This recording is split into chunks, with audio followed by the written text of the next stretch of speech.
Fala pessoal, tudo bem? Como vai?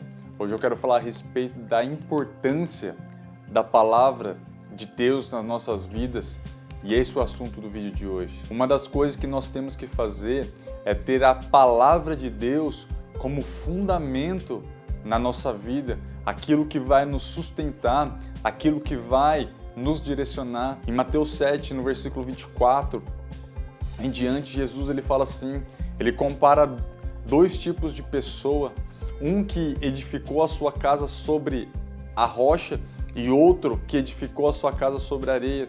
Mas antes de ele dizer isso, ele fala assim, todo aquele que ouve as minhas palavras e as pratica será comparado a um homem prudente que edificou a sua casa sobre a rocha.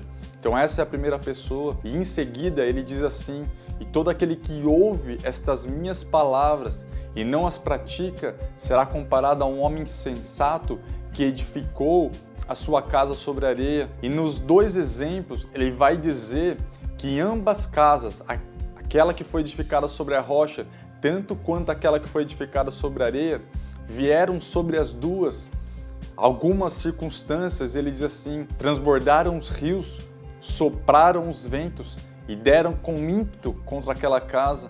Mas o curioso que aquela casa que foi edificada sobre a rocha, Jesus vai falar que ela não desabou porque ela foi edificada sobre a rocha.